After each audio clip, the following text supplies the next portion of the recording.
us. Welcome back, everybody. We've got a game for you. Finally, I know, I'm sorry for the little break. We had a little bit of confusion in that last game there, but we got it all sorted out. That'll be rescheduled for another day, but we do have one last game for you today. Hopefully everything all panned out well. I also don't remember who this one is. I'm sorry, I'm trying to keep track of a lot of names. I think if I can do this and back. Nope, I cannot. Okay. Once I can once I can see everything, it will be all good to go. There we There we go. go. Now we can see it. But yeah, we've got Penn Manor versus Garnet Valley for you as this last and final game. I don't think we've seen either one of them on this stream specifically. I don't believe I've casted for either two of these names in the stream. But we'll go ahead and get that out for you here shortly. The lobby is all ready to go. Going back to Oasis again. Hopefully perks are turned off and everything is settled so we can have a nice, clean game. Yeah, I'm gonna take a look to real quick in a moment to see what these teams' standings are. But either way, this is I believe we're in the D3 division now. So this is there's not a ton of teams in the D3 division. So out of that entire conference, this is going to be it decided. We're gonna see which one of these two teams is one of the top here, especially judging on their previous showings. And taking a look at that, it seems like there are a couple of teams that have been showing up. And Garnet Valley, they've taken a couple of losses so far. Their two most recent games have been losses to Hollidaysburg area and to Methacton as well, it looks like, is the other one. And then in the first week, they took one to South Fayette. So still, they have yet to win a map so far, whereas Hollidaysburg area, Penn Manor being the other team. Take a look for them. That might actually have been D3. This might not be their D3 team. I think I'm calling out the totally wrong stats here. So shows you how this one got kind of jumped on us for a moment. So we'll take a look at what they are. Hopefully, maybe this team isn't actually 0-3. We'll let you know. But I think what's going to speak more volume is what they're coming out here right to kick us off. And then one of the players saying, "Where are my perks at?" Who's ready to get this done? They desperately need them. They desperately need those perks. They're waiting. They're waiting for it to be ready. It's going to change the game as we know it. There are, I think, if I remember, I think 146 individual different perks, something around that ballpark. It's a lot. Yeah. Each character got 4 perks that are special to them. I think there are only maybe 2 to 5 perks that are somewhat similar. I know the big obvious one is that Ana can crit, and I think so can Juno, are their perks that are similar. But everybody else got relatively special perks to their own character. Yeah, so total correction here. We're not looking at D3 at all. This is one of the D1 divisions we're taking a look at. So completely different style of gameplay. This should be a lot more cohesive. And we can see that Penn Manor is going with something that is really high up there in the meta. That aggressive Mauga with the Torbjorn as well as the Sojourn. A lot of distance. And then also the fact that Garnet Valley playing that Zarya right now, they're playing a really interesting style that's a lot different to what we're seeing from Penn Manor. Those two are going to interact in a really mysterious way. And I think that Torbjorn's going to have a hard time really getting any value looking down a Zarya with the bubbles as well as those 2 hit scans. Yeah, and it will also depend on where that turret is looking. I believe the way that Torbjorn's turret works is whoever he hits, I think his target or his turret changes to target them. I believe it's somewhat like a Bob. I could be wrong in that. I have not played a lot of Torbjorn lately. But if that is how it works, keeping it off of the Zarya is definitely important. When it comes to his turret, if you're just letting it do its thing, that's easy charge for Zarya to try and, you want to avoid that as much as possible. And, mainly target, I would think somebody like the Juno would be an easy target just because she can be in the air a lot often, less things in front of you for them to target, and an easier time for your turret to be there. But more so, you can have your turret in weird spots and have their team definitely change focus to try and target it and take it out of the fight early. It's not the highest amount of DPS in the game, but it is enough to where if you leave it unguarded and uncontested, it can do that little bit of extra damage that you need to take somebody out of a fight. And if Penn do a good job of not focusing those bubbled targets, they're going to do much better at actually not letting Garnet Valley break through their front line. But it looks like they put a little bit too much focus in the front at the beginning, where it was easy for Sneaky Turtle there to be able to find some charge, and clearly just went in with way too much to be handled. The Garnet Valley end up dropping most of their players, and yeah, Penn Manor are going to get sent back to spawn. So now Garnet Valley, some ultimates coming online. Penn Manor, they do have a little bit of coverage. More importantly, they're going to have both support ultimates online really, really early on in this fight. I mean, you can see how high that charge is right now. Over 50%, even when this next fight is just getting started. Sneaky Turtle had such high charge. They are not doing a great job of not focusing down that bubble. So staying at a high 100 charge here, they're able to even take down, using that Cassidy ult, that Deadeye there, able to take down the tank real early on, which that's just a shutdown for any team fight. Now Penn Manor should be sitting on 5 ults. Garnet Valley only used 1 though. 4 versus 5, it's really not a huge difference. And IJV right now having some issues. It looked like got stuck in position a little, just may not have full control of themselves right now. So Penn Manor need to regroup once again. Yeah, it seems like, yeah, when somebody's Yeesh. computer went ahead and blue screen, that's quite unfortunate. Um, But we will need to see how both sides decide to work around their opposing side's team here. Penn Manor, the Malga play, it's really easy to stay alive with his abilities when you're actually able to target a really large and easy to hit tank. That's why a lot of the times you saw a Malga against a Malga is because when it comes down to holding your health at as close to max as you can get without the need for your supports to be there, you need to be able to hit your target really easily. And Zarya is really small for a tank and a much harder target to hit. And most of Garnet Valley's teams are kind of just able to jump around. I know Juno has flight, Baptiste has his jump. You have the slide from Sojourn and the roll from Cassidy. So when it comes to the Malga having an easy target to keep his health up, he doesn't really have one to pick from. Like we saw in the game played before this, the Malga had a Roadhog to target, who is a really, really easy big target with a lot of health to keep that character alive. And now when it comes down to playing against Garnet Valley, you're going to have to really be locked in with your aim when it comes to using that ability to stay alive, because that's one of Malga's main abilities when it comes to winning these team fights, is being able to keep his health at such a high number due to the ability to just heal it from just shooting naturally. It's really strong, but if you're playing really easy playing really good characters with a lot of mobility, that kind of takes that out of the Malga's equation.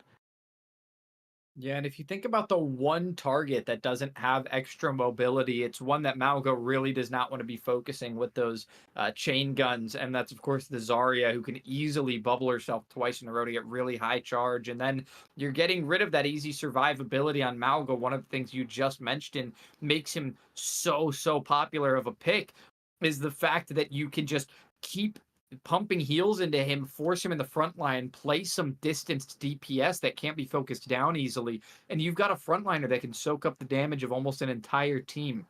It would make it so hard for Garnet Valley to actually be able to break through Penn Manor's front line. Clearly, Penn Manor have the actual composition here. It's just the fact that what they're playing against is a really good counter for it. And it's not even something that Garnet Valley swapped onto. It's something they naturally wanted to play. So it feels like almost a natural counter in play style from these two teams. Now, one stat that I did want to point out here is the fact that what we're looking at from Garnet Valley right now is they've had 3 games in a row. They're 3-0, but every game they've played has ended 2-1. They've gone to a game 3 in every single match here in the Independence Conference, D1 Overwatch. Every single time they've gone to a game 3. They're looking for this to be the very first time they haven't gone to game 3. And looking at Penn Manor, it seems like they may be playing in from a different conference. Yes, it looks like they're part of the Dutch conference, and they've got one of their games scheduled to be an inter-conference match, and that's this one against Garnet Valley. They're currently sitting at what looks to be also 3-0. However, Penn Manor have taken all of their victories in a 2-0, barring one against Reach Cyber. So they've had some more decisive victories in their Dutch conference, and here in the Independence Conference, Garnet Valley have had a tough road, but been able to hold on to that 3-0. So this is their fourth match in a row that they've had to play. They have a fifth one coming up next week against Downington STEM. If they can defeat Penn Manor here, they'd really set themselves as a team that you just, even if you feel like you've got a lead on them, they just shut you down every time. They know how to close out a game, no matter how close it is. Yeah, absolutely. And again, as we wait to unpause this match, I will let you know, take a peek at the ult economy currently on screen. We've got, it looks like the Sojourn, the Torb, and the Kiriko all have their ults available to be used. And from Garnet Valley, with that high noon just being used, that'll take a little bit more time to get back into position to be played again. But from Garnet, we have the Sojourn, the Zarya, we have the Juno, and the Baptiste. I'm assuming that Baptiste is going to be used in tandem with the Sojourn if played correctly up on that high ground, or possibly at the choke point to sight. But that Juno and that Zarya ult just being in the background, able to shut down a fight really with just one click of a button. If they position them, if Penn Manor positions themselves in a bad spot, that Zarya can take advantage of that fight real early on, especially if she keeps staying at this really high charge. And from Juno, once again,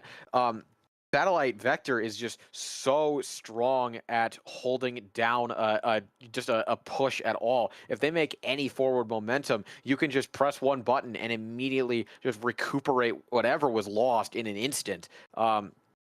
Real strong ults to have in your back pocket. I'm assuming the DPS and the Baptiste ults are going to be used much more frequently than we're going to see the Juno or the Zarya ults, but I could be wrong. They may play them more aggressively to earn more ults. You don't necessarily always want to hold on to your ults for as long as possible, because that's more ults that could be being charged at the same time. So if you go ahead and decide to say, hey, we're going to play this instead, we're going to use this ult here, we're going to use it more aggressively, more frequently, we're going to have that back and a few team fights. So you gotta watch out, and you gotta be smart with how you decide to play your character and how you decide to play your ult.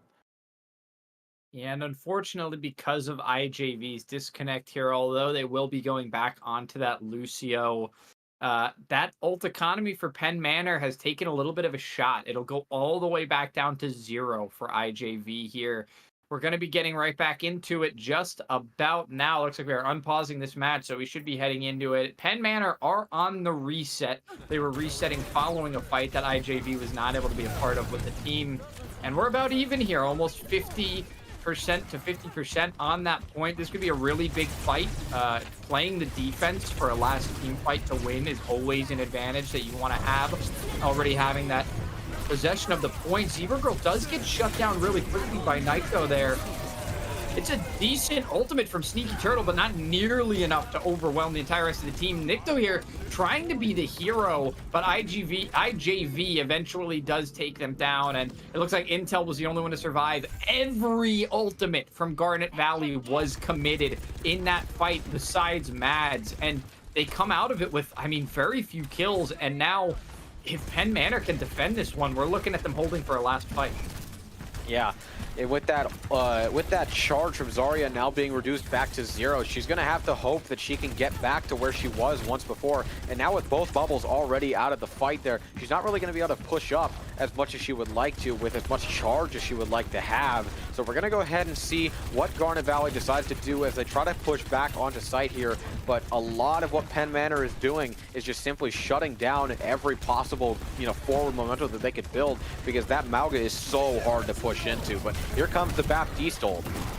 Oh, huge stomp getting into the back line there. The team has the follow-up as well. Penn Manor activating immediately, coming off of that window going up. Great ult tracking from them. There was clearly an intentional idea to wait for that one ultimate that hadn't been used yet to come online. They must have called it out that in the last fight they didn't see a window. The second it came up, they broke through that front line, sent in the stomp, and got huge damage on the back line. Sir, I want to try to pronounce this here. I believe that is no, you know what? I'm not even gonna try. But we've got Penn Manor over there. I'll try to figure that one out in between the next two games.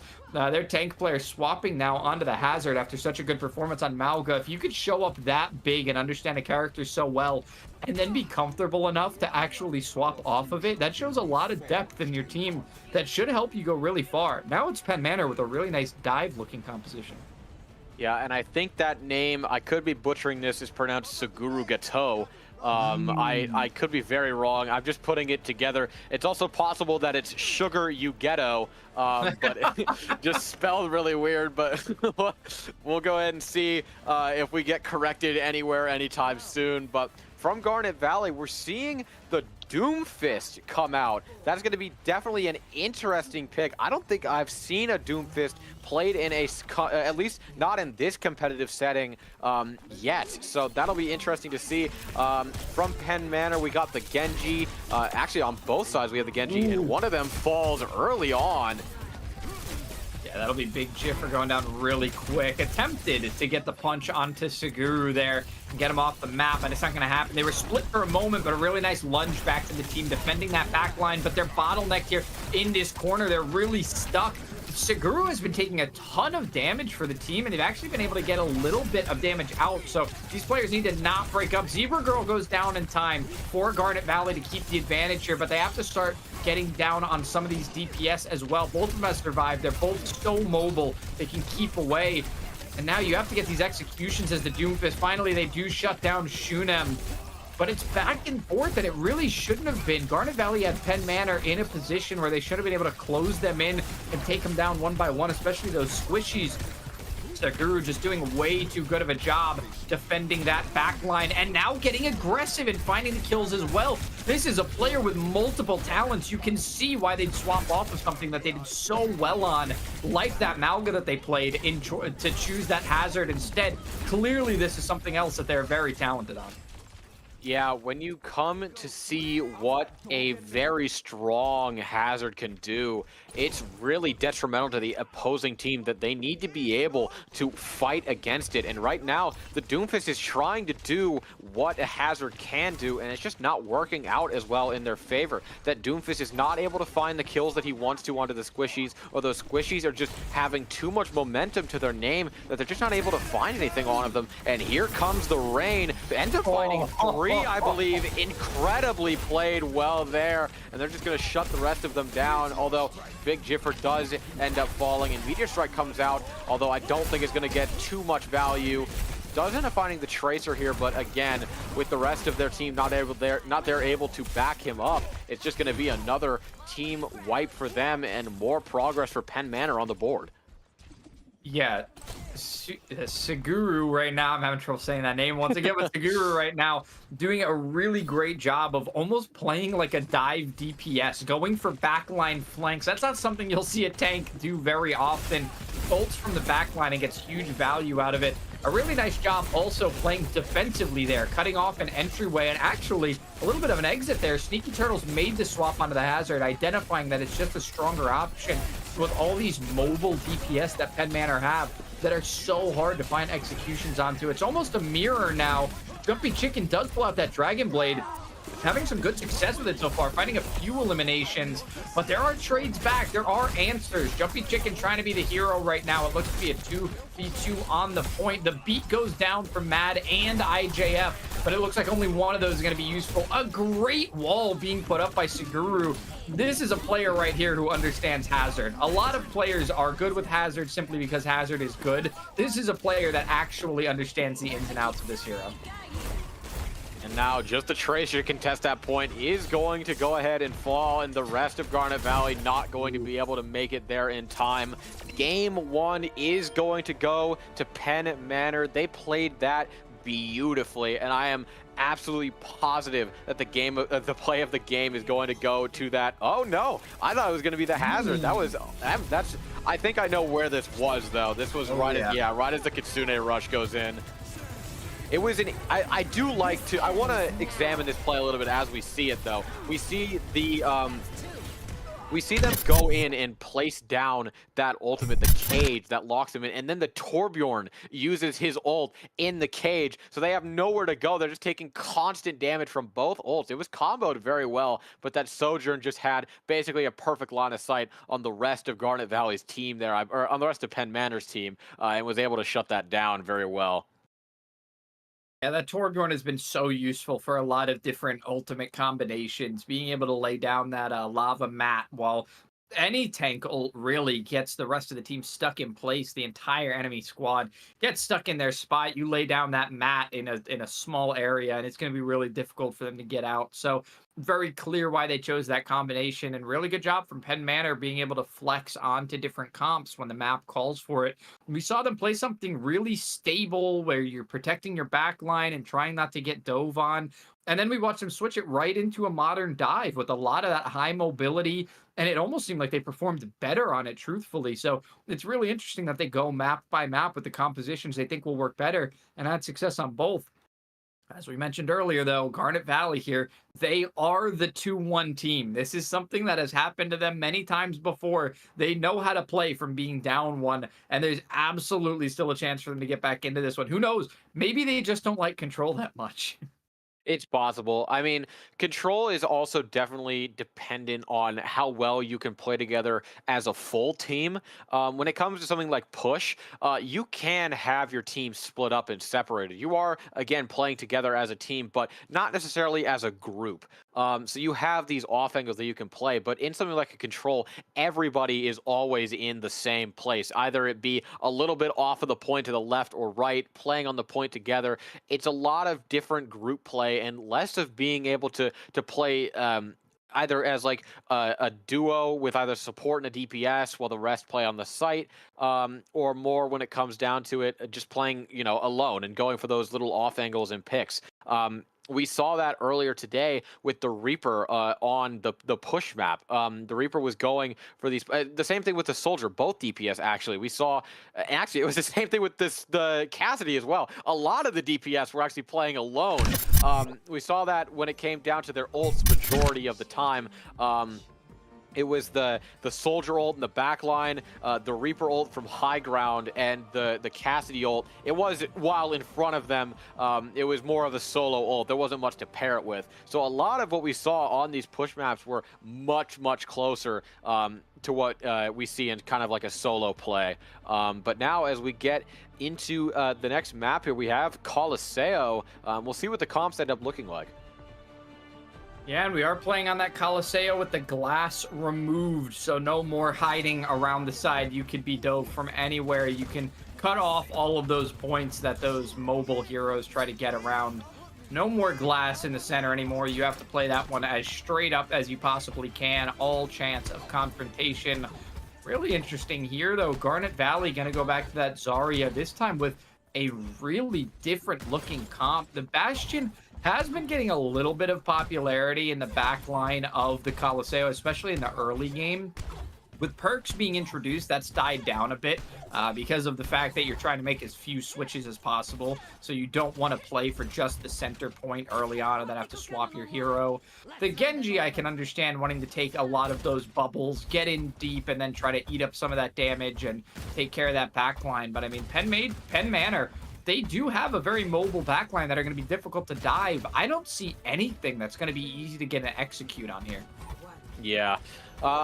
Definitely if you manage to get in with a Genji and kind of go for somebody who's already a little weak, I could see it happening, especially if they already use that mobility to get out of the fight that made them weak in the first place. They won't actually have it to try and shut down a rushing Genji. But as we get into this first point here, we are going to go ahead and see, like you said, that Bastion playing in that back line here, trying to go for a little bit of that pick damage, see what he can do here while the Genji and the Zarya play majority up front. And that Zarya already looks like near full charge. So we're going to see what they can end up doing here as they go ahead and begin the push towards this first point.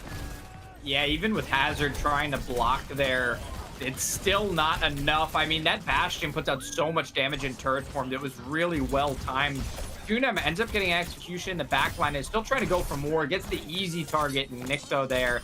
And now trying to take the Kiriko too. Has the teleport, but no teammates to actually teleport too. So Shunem doing a great job of cleaning up in the back. And that's the big difference here is that Garnet Valley have just a little bit more susceptibility to being dove. Less mobility on their tank and a hard hit scan DPS that can be easily countered with a deflect. They're going to try to approach here again, and Jumpy Chicken is going to try to get that same amount of work done. It's still possible diving onto something like S-Man, but there are less opportunities, so it's a little bit harder to be useful here. Puts a little damage onto that bubble. Jumpy Chicken gets eliminated early, so now chance for them to just dive in on the front line. Oh, Seguro there gets in just in time to be able to get the healing from the supports in the back. Shoot him actually using the blade while having the beat boost as well. I mean, they're killing players on respawn at this point. They're going to go ahead and get this Genji once more. They can get one more shot. Jumpy Chicken will be taken out. They're already touching spawn doors here. They're trying to clean this one up as quickly as they possibly can. Yeah, leaving just one on that robot to just keep pushing it. They're already past that halfway mark, so they have that unlocked, and all they need to do is just push this the rest of the way.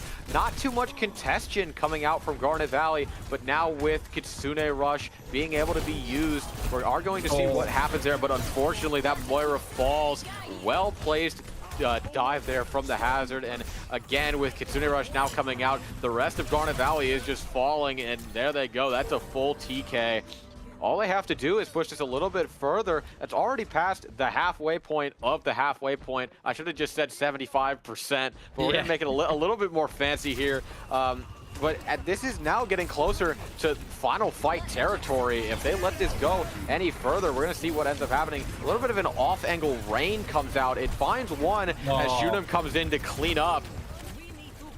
Yeah, gonna shut that one down there. The Moira's ulting as well to try to fight this one back. It does look like they're gonna have a chance to stabilize because of the fact that they've eliminated two and they have a huge spawn advantage right now. Shunem's still able to get out of that one. Right now, Sneaky Turtle has to get back to the point because teammates are still falling, and while they're able to take control of the bot to try to move it out, they have to pop ults just to get themselves out of spawn here. It's a weirdly aggressive ult from Jumpy Chicken, and now the beat going down as well. IJF trying to get the team in. They want to aggress on this one. It was a little bit early, though. It can be countered by that Graviton now. It's going to clean them up. I mean, there's still damage coming through Shunem. If Shunem survives here, this will be a miracle. And it looks like a miracle. It is trying to fight this one back. Most of the players dropping, but their respawn should still be enough to get them back out before Penn Manor have everybody. With IJF having that speed boost, so it's questionable. Yeah, because they didn't push the robot back to the midpoint, they still have access to that halfway respawn point. And now with an interesting swap onto Rhine, they are absolutely playing to hold this right here for as long as they can, come back into it. But here comes the Sojourn ult, tries to find as many as she can here.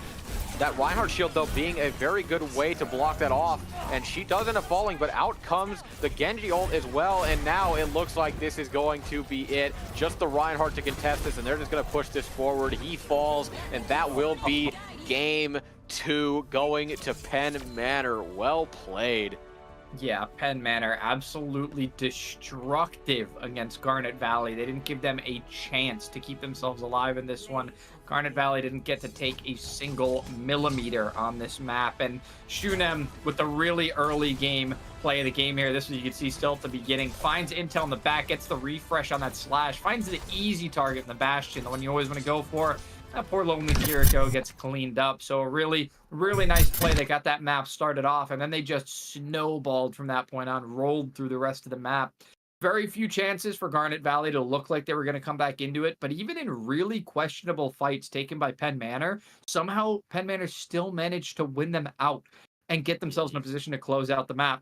I was really surprised with how confident they were, and rightfully so, being able to take the end of that one. I mean, super impressive display from them, and I think they're going to be able to roll this one through. They are still undefeated at 4-0. They're looking like a real tough team to beat because Garnet Valley was undefeated here in D1 up until that point.